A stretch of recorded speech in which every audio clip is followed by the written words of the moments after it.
Today I'm going to share 7 things which I wish I'd known when I first started making cheese. My name is Jennifer and I am an ordinary person who just so happens to make cheese in my ordinary kitchen while doing all the other ordinary things that happen in a regular home. I have made cheese hundreds of times, many different kinds. My learning curve has been steep and I am continuing to learn all the time. My goal with this video, heck, with this whole channel, is to help you feel more comfortable making cheese. What do I wish I would have understood? Number 1, there is no one right way to make cheese. There is an awful lot of exactitude within the recipes and within the cheese making community about how cheeses should be made. Cheese making is a science, and while there's certainly a place for absolute precision and quality control, unless you're making industrialized cheeses in your home, which I doubt that you are, there is plenty of healthy space for wiggle room, which leads to number 2, you are probably not going to have uniformity among your cheeses, at least not when you first start out. You can make the same cheese, the same recipe, 15 different times, and each time they will be a little bit different. Cheeses are wildly sensitive to the slightest fluctuation in milk protein and pH levels and salt levels and aging conditions and temperatures. The more comfortable you get with the process, the better you will know how to take these little changes into account. But until then, the playing field is wide open, and that's okay. Just relax into it. And number 3, just keep going. You're gonna screw up. I can guarantee it. Maybe you'll forget to brine the cheese, or the curds won't press into the mold properly, or the mozzarella won't stretch, or oh, it makes me so mad. I didn't brine that cheese. It just smells really bad. You know, anything can go wrong, and it's gonna happen.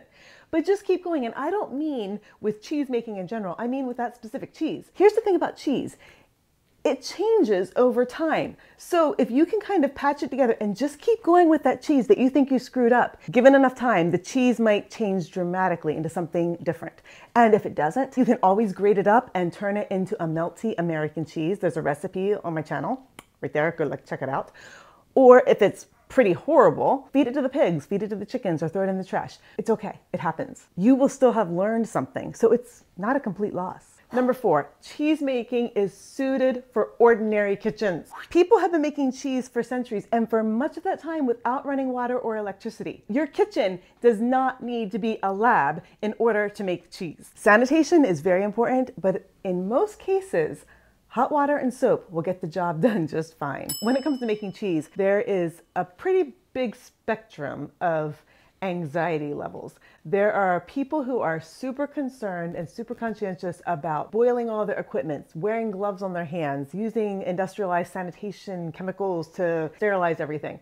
And then there are other people who are more relaxed who might stir the pot of curds with your bare hand. My approach is a more relaxed approach, but if you are more anxious about it, by all means, listen to your gut. I am never going to tell somebody to ignore their instincts when it comes to sanitation and safety and food health. So you need to listen to yourself. But I am going to give you some specifics of what I do to manage sanitation in my own kitchen. I buy paper towels. I have never bought paper towels before. That is not my thing. We use cloth for everything. However, I realized we're all drying our hands with dishcloths all the time, and who knows what's on it. So I decided to be safe. When I wash my hands or when I wipe off tools or equipment or counter space, I use paper towels. I store all my cheese making supplies like the whisk and the curd knife in a separate drawer. Then I'm the only one who uses those, and I don't use them for other cooking projects. These are my cheese utensils. I always clear a spot where I'm going to be working. I wash it down and tell everybody else, yell at everybody else, don't put anything there. Like, don't butter your toast near that spot. Nobody is allowed to like put anything into the microwave when there's a pot of cheese under it. Like, nope, I don't want anything falling into the cheese pot.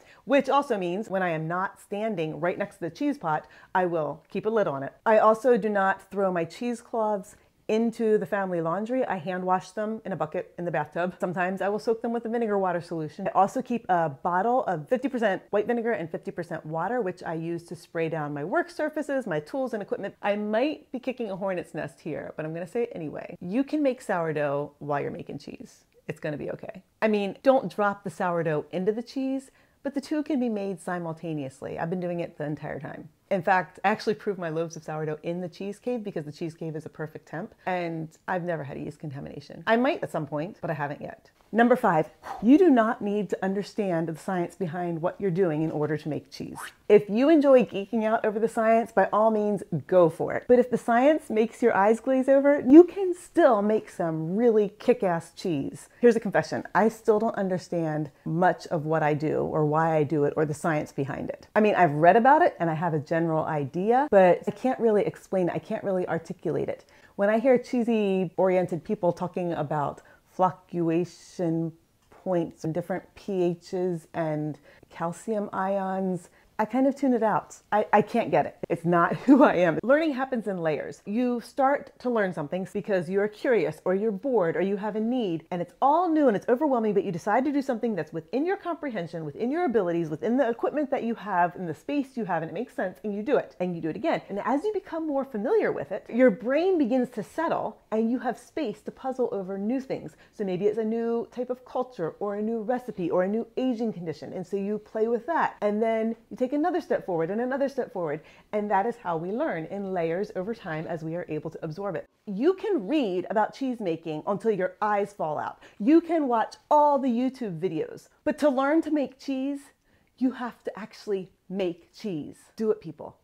Just do it. Number 6, homemade cheese is different from store-bought cheese. I didn't catch on to this until recently. I kept trying to make my cheese match the standards that are store-bought cheese. And then it occurred to me, why am I doing that? That's redundant. I am doing homemade cheeses. My goal isn't to match what's already there. First of all, I can't. I'm not set up for that. Those people, those companies, those industries are fully focused. They are specialized on making the cheese that they make.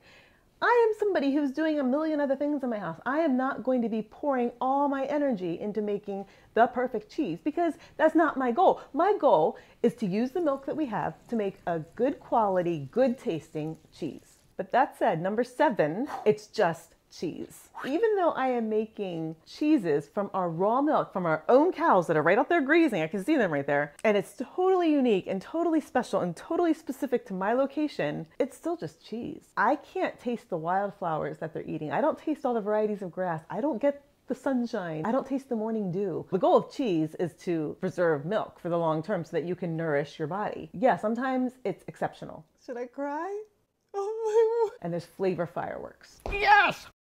But many times there's not. It's just cheese. Those are the 7 things that I wish I would have understood. And not that I could have understood it back in the beginning. I kind of had to live through it in order to get to this place. And the same is true for you. You will have to come to your own levels of understanding, those layers of learning. So you might, if you're brand new, you might not fully understand what this means until 6 months later, or 2 years later, or 10 years later. So I'm curious, for those of you who have been making cheese, what do you wish you would have known back in the beginning? What would you add to this list? You can leave that in the comments. Oh, and if you want behind the scenes news of what goes on in my kitchen, go down milkslinger.com and you'll find out all the little goody cheesy bits. Anyway, that's the news for today.